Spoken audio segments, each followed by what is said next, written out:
구조를 이해해야 되는 게 그냥 우리가 목생 화가 된다, 화의 입장에서 목을 설한다, 또는 화의 입장에서 토를 생한다, 이러한 것들이 그냥 화생토, 토생금, 만약에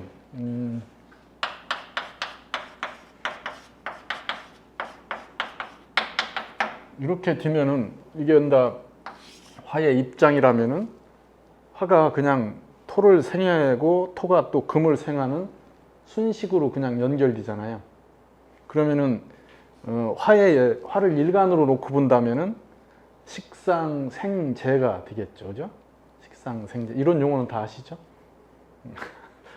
네. 이렇게 되면은 그냥 식상생재가 되니까 개인적인 자기 역량을 발휘해서 무언가를 해내겠구나, 이렇게 얘기할 수 있죠. 뭐 틀린 얘기는 아니에요. 그런데 이렇게 화를 구조로 이렇게 그려놓고 보면은 이게 화 입장에서의 구조예요. 화를 하나로 놓고 나머지가 4가 되는 거죠. 이게 4+1의 그림이죠. 그러면은 토가 뒤에 있고 금이 앞에 있죠, 그죠? 이렇게. 이건 수평의 축이고 이건 수직의 축이 됩니다. 그러면 기본적으로 저 위치에 따라서 관점이 달라진다는 뜻이에요. 그러면은 화생토라고 돼 있는 관계에서 토생금이 어떻게 진행될까? 이걸 그냥 이렇게 써놓은 거하고 이렇게 구조로 보는 거하고는 다른 개념이 형성됩니다. 그걸 해보려고 그래요. 지난번에 목의 구조도를 했었죠, 그죠? 기억이 안 나요? 분명히 했어요. 그때는 전부를 하진 않았지만은 부분 해서 맛을 일단 들여놨습니다. 오늘은 화 입장에서 이 구조를 대입해서 해석 체계를 한번 만들어 보자, 이거죠. 이렇게 평면적인 형태로 해석하는 것, 이것도 하나의 해석 방법일 뿐이에요. 근데 이걸 이렇게 구조적으로 관계 입장에서 화를 중심에 놓고 서로의 위치에 의해서 설정되어 있는 기본 조건들을 생각해 보자는 얘기죠.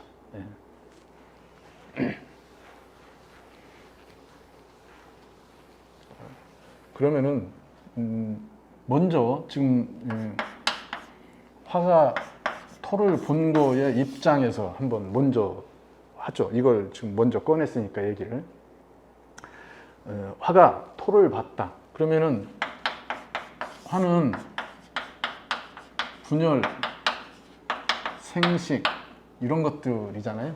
이걸 이렇게 표현하는 거예요.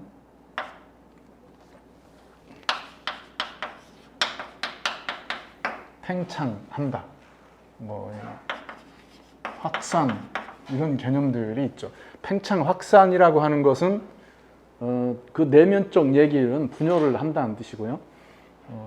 이것을 오해하시면 안 돼요. 팽창, 확장한다는 것은 전체 덩어리 개념이죠. 덩어리 개념으로 보면은 부피가 커지는 것처럼 보이죠, 그죠? 그러면 생각을 해보세요. 화라고 하는 덩어리와 수라고 하는 덩어리, 어느 게 더 큰 거예요? 어느 게 더 커요? 화가. 그죠? 가시적 부피로 보면 화가 커 보이죠. 근데 화가 분열한다는 것은 내부적으로 작아진다는 뜻이에요. 큰 것이 또 분열돼서 작아진다는 뜻이에요. 그러니까 관계가 더 복잡해지고 전문화되는 게 화의 분열이고 확장이고 팽창이에요. 그러면은 나라고 하는 나 개인이 하는 일이 저 화라고 하는 걸로 무한 분열을 하고 있다면 점점 내가 하는 일은 작아지겠죠. 그죠? 여러 개로 분한돼서 내가 할 일이 나는 이것만 하고 그거에 다른 것들이 또 연결돼서 분업화되는 거예요. 이렇게 된다는 것은 분업, 일로 얘기하면 분업이죠. 분열되는 거니까.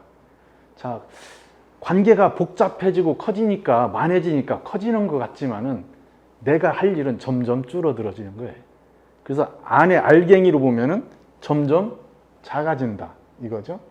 자, 포도 송이를 보면은 전체적으로는 큰 것 같지만은 그 알갱이 하나하나는 단일한 열매, 감, 배, 사과, 이게 하나의 열매로 보시면은 그게 수잖아요. 그죠?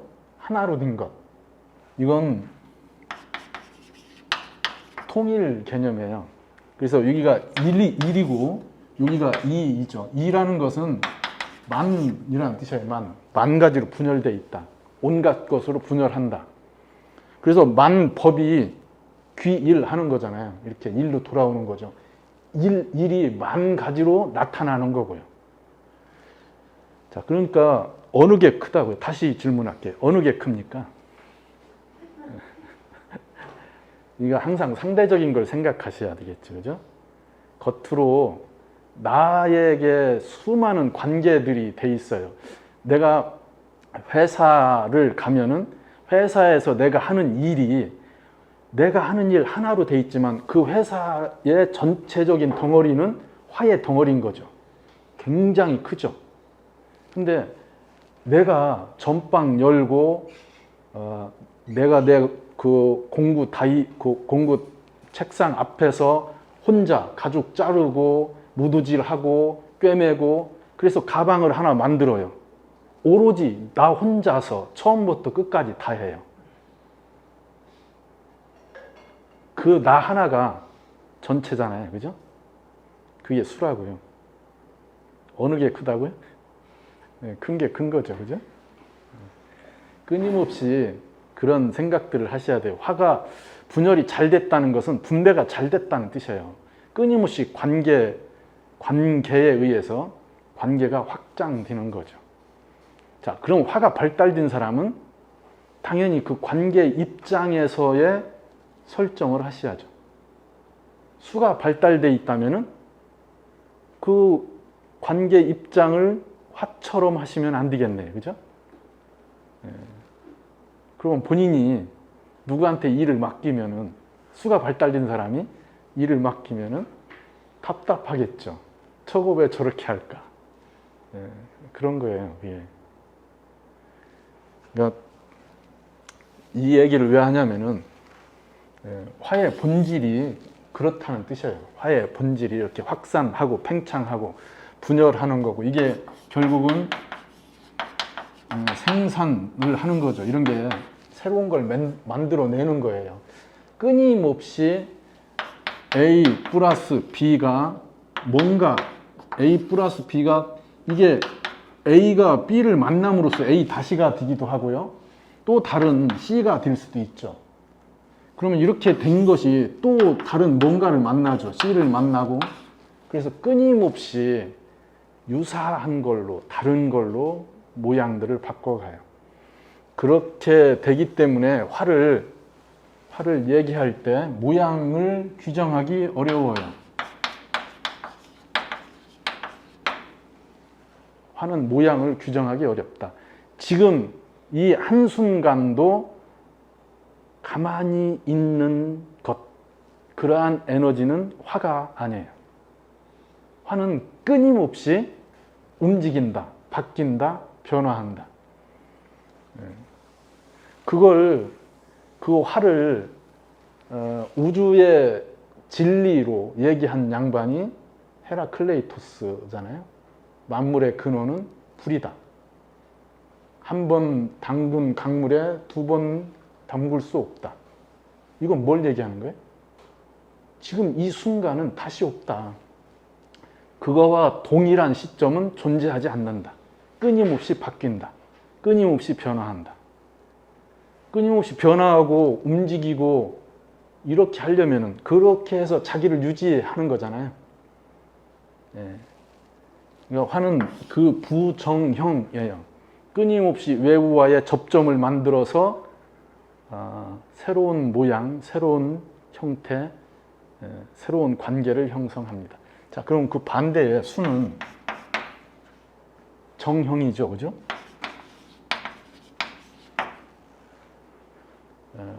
안 움직이려고 하는 것, 정리된 상태로 있으려고 하는 것, 모든 관계를 끊어서 고립 상태로 있으려고 하는 것. 이게 화죠. 이게 수죠. 그래서 온전한 수는 모든 외부와 차단돼서 오롯이 내부의 에너지로만 독립되어 있는 형태예요. 그런 형태는 존재하기 어렵죠, 우주에서. 그런데 그렇게 정의를 하는 거예요. 그게 수라고 한다고요. 그 상태가 모든 게 압축돼서 있는지 없는지도 모르는 상태이죠. 거기에 뭔지는 모르지만 뻥 하고 터졌어요. 그걸 우리나라는 뻥이라고 했겠죠. 근데 그쪽에서는 그런 용어가 없으니까 빅뱅 이렇게 얘기한 거잖아요. 뱅이라고. 우리는 뻥 하는데. 우리는 큰 뻥 이렇게 했겠죠. 수가 그렇게 해서 수의 세계가 터진다는 뜻이죠. 그게 우리가 얘기하는 빅뱅입니다. 그러니까 그러한 절대적인 상태, 빅뱅을 이해하는 사람이 어디 있어요? 빅뱅 이전을 누가 얘기할 거예요? 빅뱅 이전엔 시간도 존재하지 않는데 그걸 어떻게 설명할 거예요? 어떠한 물리학자가 그걸 설명하겠어요? 없어요. 어쨌든 그렇다는 얘기죠. 수는 그런 거고요. 지금 우리는 그 빅뱅 이후에 저 화가 계속 확장되는 화의 세계에 살고 있는 거예요. 당연히 이 화는 언젠가는 소멸되겠죠. 이 우주가 소멸되겠죠. 이 태양계 사라지겠죠. 언제? 내일? 모레? 부정형이라고 하는 것이 화인데, 그러면 이 부정형 돼 있는 형체가 없는 화를 유지시키는 것이 무엇일까? 그래도 우리는 화라고 하는 걸 보면서 저게 화다. 저게 어느 정도의 모양을 갖추고 있다. 이런 것들을 얘기하죠. 그 화가 이렇게 토를 만나면은 화의 모양을 암묵적으로 유지하려고 해요. 화의 상태를 유지하려고 한다. 그래서 이 화와 토의 관계에서 토가 강해질수록 이 화의 분열은 정지돼요. 화의 분열이 정지된다. 토가 강할수록 화는 분열이 아니고요. 분열된 상태를 유지하게 돼요. 점점 소모적 에너지가 되겠죠. 그러니까 생산 활동, 우리가 얘기한 끊임없이 에너지를 받아들여서 새로워지는 것, 드러내는 것, 보여지는 것, 이런 것들에 대한 한정되는 거죠. 이걸 우리는 이렇게 얘기해요. 영역화를 한다. 화라고 하는 관계들이 외부적 저 토에 의해서 일정 부분 영역이 만들어지는 거죠. 그래서 요게 이쪽으로 강하면은, 화가 강하면은 화의 분열되는 상태를 일정 부분, 그 부정형이지만은 그 정형화 하려고 하는 부분들이 형성되겠죠. 생산적이고 분열적인 것이 중심에 있다는 뜻이에요. 화가 크고 토가 작을 때. 그러면은 외부적으로는 어느 정도 정리되고 갈무리 되지만은 내부적으로는 끊임없는 화의 활동이 일어나겠죠. 이걸 그냥 이렇게 생각하시면 돼요.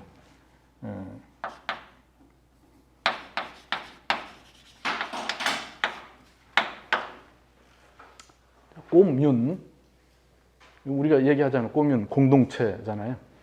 자, 그러면 그러한 공동체 많이 하잖아요. 그거 그냥 친구들끼리 개 만들고 하잖아요. 다 친목개 이런 거 다 하잖아요.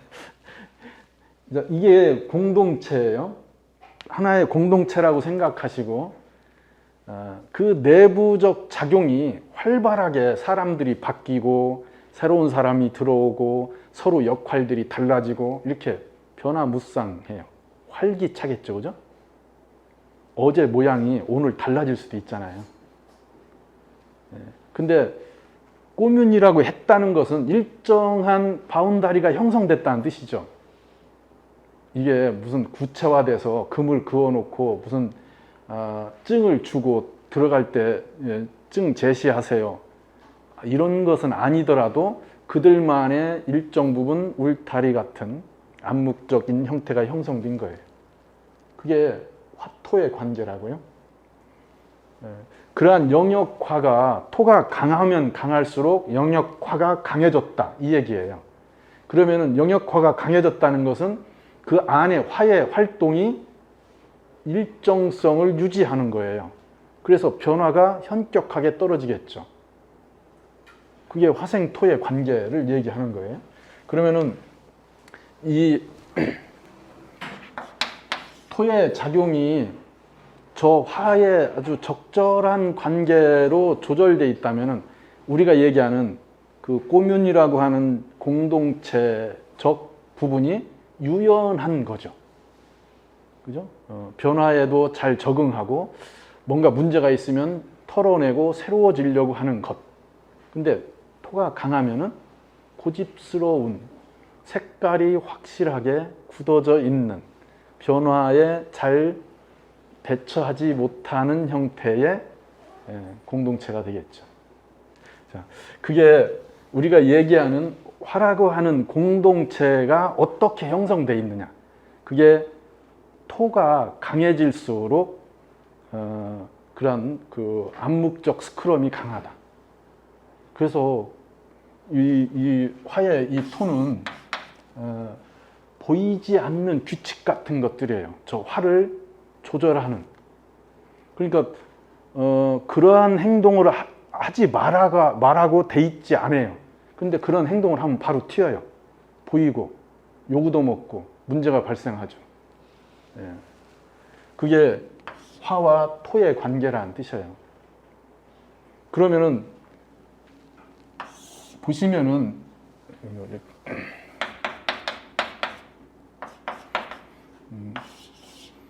이렇게 이쪽 구성으로는 이 화의 상태, 화의 입장이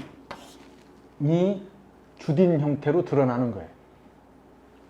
그러니까 목생화가 된다든지 화생토가 된다든지 하는 이쪽 구조로 이쪽 뒤 아래쪽에 있는 형태의 관계가 주를 이루는 것은 화의 목적이나 용도, 역할이 불분명해요. 그 화가 무엇을 하는 화다라고 한정짓기가 어렵다. 이쪽에 형성되어 있는, 그러면 이렇게 형성되어 있는 화는 화의 역할, 목적, 용도적 부분이 더 강조된다. 이 얘기를 하는 거예요. 그 중에 하나가 화생토라고요. 뒤에 있다고 하는 것은 이게 지금 수평적 관계의 뒤에요. 나와 수평적 관계의 뒤. 요 목은 수직적 관계의 뒤에요. 그러면 이 목은 십성을 붙이면 인성이잖아요. 인성. 이런 건 사실은 안 붙여도 상관이 없어요. 안 붙여도 해석이 돼야 되는데 사주 공부를 습관적으로 하니까 붙이면 더 쉽게들 이해를 하더라고요. 자, 이건 화를 지원하는 에너지예요. 화의 원천 소스 같은 거죠. 배워서 자격으로 또는 뭐 조상으로부터 또는 그 이미 알고 있던 것들, 이런 것들이 진행되는 거죠. 근데 그것을 어디다가 어떻게 쓴다가 없죠. 여기에 멈추면은. 화생토 되면 지금처럼 얘기한 것처럼 그렇게 공동체적 영역이나 틀이 만들어졌는데 무엇을 하는 것인지는 규정 지어지지 않는다는 뜻이에요. 그래서 이것저것 해요. 이렇게 되면은. 자, 그래서 이 부분도 어떻게 나누느냐. 그래서 이쪽을 D라고 표현하고요. 이걸 앞이라고 표현해요. 앞에 위, 앞에 뒤, 아래 이렇게 그렇게 판단하고 보시면 돼요. 구조적으로 그 위치를 이해해 보시라는 얘기죠. 자, 그러면 화가 토를 생한다는 것은 앞으로 나가는 게 아니고 자기의 지금 상태를 유지하는 것에서 뒤로 간다는 뜻이에요. 자, 그러면 다시 토생금 하면은 화생토가 앞으로 나가서 토생금 하는 관계가 아니라는 뜻이죠. 그죠? 그냥 이걸 평면으로 보시면은 그렇게 진행되는 것 같지만은 화의 입장에서 토를 생하는 것은 토를 생하면 생할수록 화의 분열이 정지돼서 그 상태를 유지하려고 하는 것. 앞으로 나가지는 게 아니고요. 머무르려고 하는 형태가 더 강해진다. 이걸 얘기하는 거예요. 화생토는 굉장히 중요한 부분이에요. 화생토가 돼야 화라고 하는 분열이 외부와 접점을 형성하는 것에 대한 일정한 막 같은 게 형성돼요. 얘기했던 암묵적인 경계가 만들어지죠. 그 상태를 금이 보든지 수가 볼 때 용도가 정해진다는 뜻이네요. 그죠? 그 상태에서 금을 보면은 이렇게 토생금을 하겠죠. 그죠? 이런 것을 화가 토에 의해서 수렴된 상태, 분열이 일정 부분 안정된 상태, 조절된 상태에서 금으로 가는 걸 얘기해요. 그러면 이 금을 본다고 하는 조건이 토가 금을 생하는 게 아니고 화토로 상태가 유지된 거에 에너지적 전환이 일어나는 거죠.